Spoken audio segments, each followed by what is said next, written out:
I'm Mr. Cáceres, principal here with more Pride Talks. I'm joined this morning by our campus nurse, Nurse Glick. Thank you for joining us. We're going to try and update our community, our staff, our parents, students with information in regards to opening day or opening our school for back to campus, back to school. Right now we have our dates November the 9th for our sixth graders coming back that week of November the 9th. Now, staff, if you have children, if you have a student that also needs to return and they're in a different grade level, the district is allowing you to bring your child back to school regardless of their grade level. Now, it would be at their corresponding school, of course. So we have the sixth graders coming back on November the 9th, and then on November 16th, the sixth graders would be joined by seventh and eighth grade, respectively. We've had our parent choice surveys completed, the majority of them, about 98-99% already completed, and we know that the majority of our students are electing to stay at home with remote distance learning. We do have about 100 students per grade level, give or take, that have chosen to come onto campus for face-to-face instruction. So we'll be ready to receive them.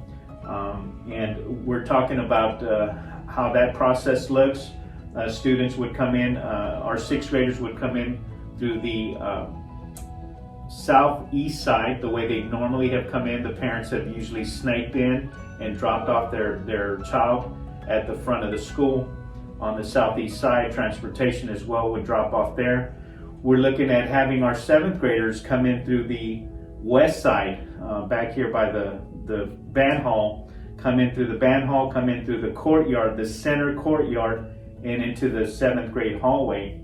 And then we're having our eighth graders come in on the north side, get dropped off on that side, so parents would come around the campus, around the building, to the north side and drop off by the cafeteria to allow them to come in. We're looking at 7:45 for our sixth graders, maybe 7:50, between 7:50 and 7:55 for our seventh and eighth graders to make their way onto campus and into the classrooms. We want staff to be here at 7:45. We'll have teachers, staff members on duty, of course, taking temperatures when the students arrive. That's important. You know, they need to do some self-screening at home, make sure that they're not running any temperatures, and that parents aren't sending students to school that are ill, feeling ill, or showing symptoms of being ill, much less symptoms of COVID.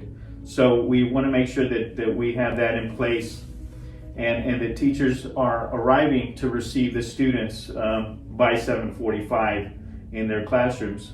So we talk about the 3 W's, you know, that's very important, to wear your mask, right? Students and staff, they have to wear their masks, they have to watch their distance, make sure we maintain 6 feet or more.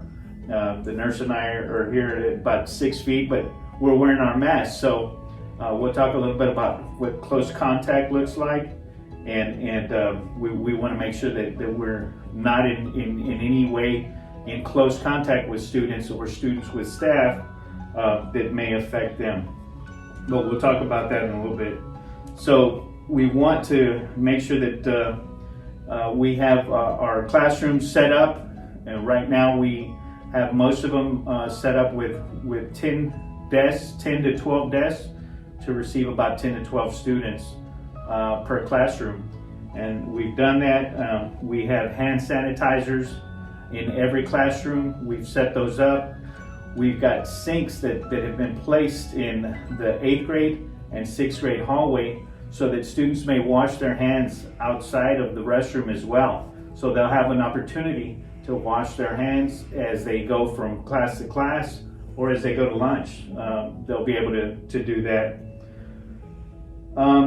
We want to let you know that of course we have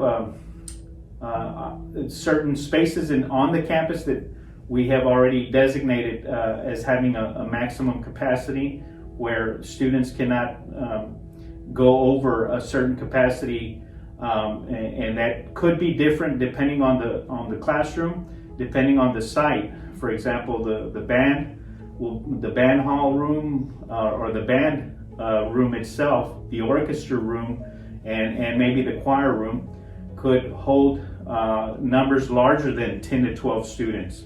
And so we do have identified classrooms with a maximum capacity so that we don't have any more.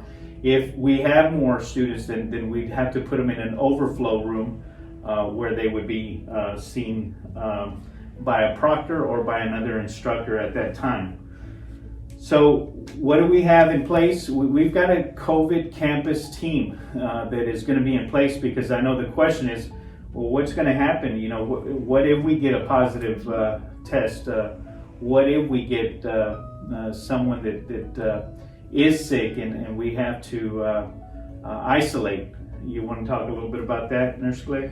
Yes, so immediately upon finding out that we have somebody who's tested positive for COVID-19, there's an implementation that takes place of a response system with important members of the team who offer communication to different departments. Because simultaneously we will be notifying HR, we will be notifying TEA, the health department, parents, and employees. And to do so, we need to work quickly and together. We've got a system that's been in place since the summer at different levels, at the district level, and that we're adopting here on campus. And so it's already set in place. We've already started to exercise it and hope to be utilizing it with precision.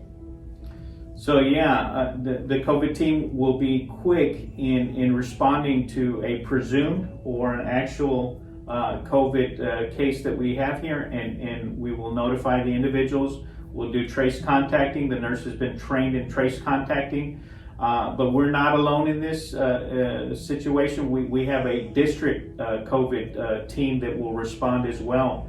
But I firmly believe that as long as we can maintain CDC guidelines, that we can maintain ourselves, with social distancing, wearing our masks, teachers wearing their face shields if they so choose to.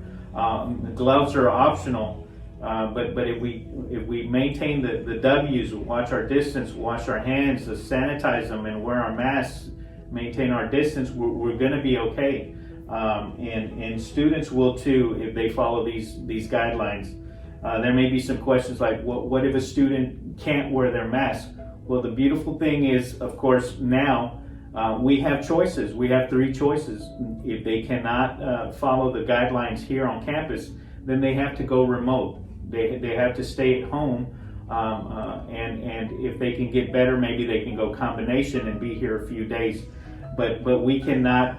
We're not going to be able to have any leeway when it comes to following CDC guidelines, because we could get in trouble with not only disciplinary issues with kids not wearing their masks properly, but also with Hidalgo County health officials in that we are not practicing and following the CDC guidelines. So we want you to know that we have procedures. We have a manual that we will send out to you as staff, so that you're well aware of everything that is going on, that we need to be sure to maintain and to follow up with.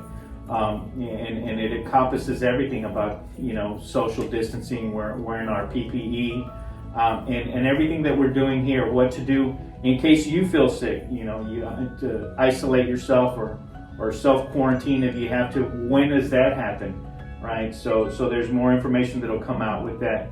So one of the main things is, that we will look to find out is, was there close contact? What is close contact defined as, Nurse Glick? We take close contact to be defined as TEA has defined it for us in the CDC, which is within 6 feet for longer than 15 minutes and without a mask. Those 3 things are what close contact is. So within 6 feet, longer than 15 minutes, and if at any time we were without a mask. Yeah, so if you come into contact with an individual and your proximity is closer than 6 feet and you're not wearing a mask and you're doing that for longer than 20 minutes, then that's defined as close contact. Now, we know that if we're wearing our mask at all times, then we're protected. And if a student is also wearing their mask, then they're protected. If we're maintaining our distance, we're protected. And we're sanitizing, washing our hands, we'll continue to be protected. So the campus is taking measures, continued measures, to make sure that we have systems, procedures, and protocols in place so that we can safely resume back to school activities, including sanitizing and disinfecting our classroom, high traffic areas, high grab areas that we have, certainly sinks, restrooms, hallways where there's high traffic. We'll be able to use some of these products the custodians have to sanitize, disinfect, and keep our facilities in tip-top condition when it comes to battling and keeping COVID at bay. So these are some of the things that we've identified that we wanted to share with you. If you have any questions at all, as always, you can reach us here at De Leon Middle School, 632-8800, or at my email, samuel.caceres@mcallenisd.net, or Joanna.glick@McAllen ISD. My direct line is 632-8827. just to give you some maybe upcoming information, I know that the district is trying very hard to protect our staff and students, and there are still plans to possibly implement even more measures, including and not limited to plexiglass shields for teachers at their desks, and also possibly having a self screening system where kids kind of call that in before they even come to school, and employees may do that as well. But certainly for kids to self-screen, send that information to us before they even get on campus, this would help us identify maybe some students that could potentially be sick or should not be on campus as well. So we will continue to fine-tune the measures and the procedures and protocols as we navigate through COVID-19 and bring our students back. And of course, we will always listen to our health officials, our district leadership, TEA and CDC guidelines for what happens here in Hidalgo County and the numbers of COVID and the rates. And listening to all that definitely also drives what we do and what we can do. So thank you for your time. And as always, Lion Pride.